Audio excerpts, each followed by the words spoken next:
Hi, Mr. Ellison here. Just want to welcome you back to another episode of Mr. Ellison's Math Minute. Today what we're going to do is we're going to talk about converting decimals to fractions, okay?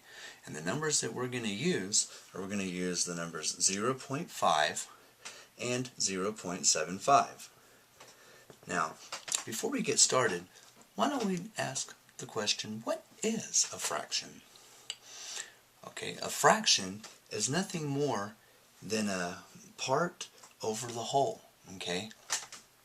And fractions can be greater than 1, such as an improper fraction, or fractions can be less than 1, okay? Which means the part is going to be less than the whole. Now today, that's what we're going to deal with. We're going to deal with two numbers that when put into fraction form, they are less than 1. Now, a fraction in this case is some quantity over a whole, which is generally denoted as 100%. Now, since we're dealing with 100%, what we're going to want to do is we're going to take our decimal and we are going to move it to the 100ths place, okay? Because 100ths are smaller than 1, okay? Now, let's go ahead and let's take our first number, okay? Now it's 0.5. Now 0.5 is kind of unique because here we see there's no number there. But what we need to do is we need to move this decimal to the hundredths place, okay? And so by doing that, we'll have to move that decimal 2 places to the right. But there's nothing here. We need a placeholder. And 0 is going to be the ideal number that we can use for a placeholder. Now, generally in math, 0 is used as a placeholder, not to represent a number. So let's go ahead and let's stick a 0 here, okay? 0.50. Now we have enough places, we have enough placeholders here so that we can move our decimal. Let's move it 1, and let's move it 2. Now, by moving it 2 places, we put the decimal in the 100ths place, okay? So we should call 0.50 50 100ths, or 50 over 100.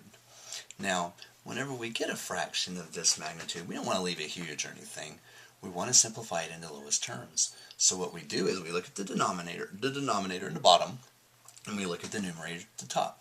And we find a number, we find a factor that can go into these two numbers right here to reduce it to lowest terms. And that number that we can do that with, that they both have in common, is 50. So we can divide the top by 50, and it gives us 1. And we can divide the bottom by 50, and it gives us 2. So we get 1/2. So 0.5 is another way of saying in fraction form 1/2. Now let's go ahead and let's try our second decimal number, which is less than 1.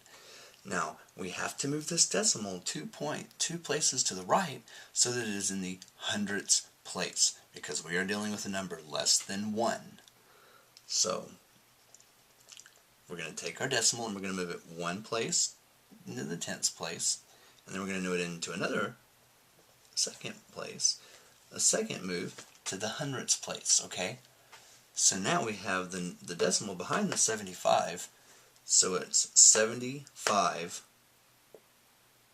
100ths. So we're going to put our equal sign, and we're going to put 75 100ths, okay? And this number is less than 1. This number is less than 1. So what we're going to do is we're going to find two numbers that 75 and 100 have in common to reduce that fraction to lowest terms. And that number that we can use to reduce them is 25. So if we take 25 and 75 and we divide by 25, it gives us a 3. And if we take 100 and divide it by 25, it gives us a 4. Okay? So we have 3/4. So 0.75 is the same thing as saying 3/4, only in fraction form. Thank you guys for coming out and viewing my little tutorial over converting decimals to fractions.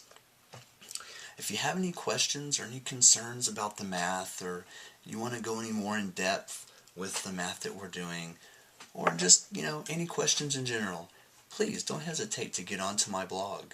My blog address is mrellison.blogspot.com, and I'll answer any of the questions you have. But until then, we'll see you again on our next episode of Mr. Ellison's Math Minute. But until then, just remember, math is not just a jumble of numbers, it's an adventure.